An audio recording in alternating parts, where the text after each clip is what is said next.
COVID-19 is reversing decades of progress made in the fight against destitution in low-middle-income countries around the world. Malnutrition, starvation, and chronic health issues are a serious and potentially life-threatening reality for children living in poverty, and food security has become a more severe risk for the poor. The lack of employment during the pandemic makes it difficult or impossible to purchase food, and as the global supply chain breaks down, many communities experience shortages in their food supply.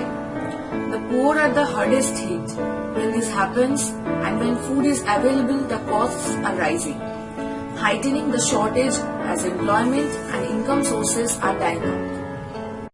Reach out to God in your life.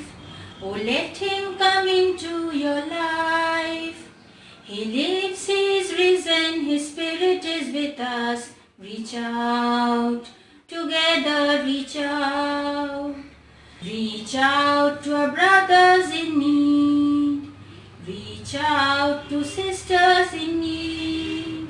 So many are hurting, so many are lonely. Reach out, together reach out. In praying and sharing, in trusting and caring, reach out, together reach out. The World Food Programme estimates that 265 million people will soon be on the brink of starvation because of the novel coronavirus. COVID-19 is no longer just a global health crisis. It is an economic and food security emergency for hundreds of millions of people living in extreme poverty around the world.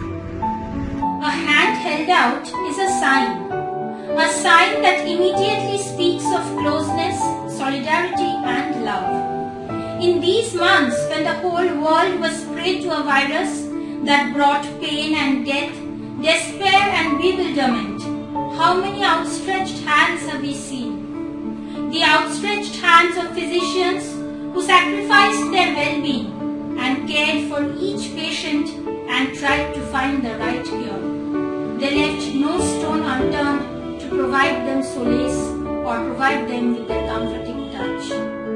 The outstretched hands of nurses and other health officials who worked overtime for endless hours to take care of the ailing. The outstretched hands of pharmacists who at their personal risk responded to people's pressing needs. The outstretched hands of administrators who procured the means to save as many lives possible. The outstretched hands of innumerable volunteers who helped people living on the streets and those with a home yet nothing to eat. The outstretched hands of priests whose hearts broke as they offered a blessing. The outstretched hands of men and women who worked to provide essential services and security. We could continue to speak of so many other outstretched hands, all of which make up a great litany of good deeds. Those hands defied contagion and fear in order to offer support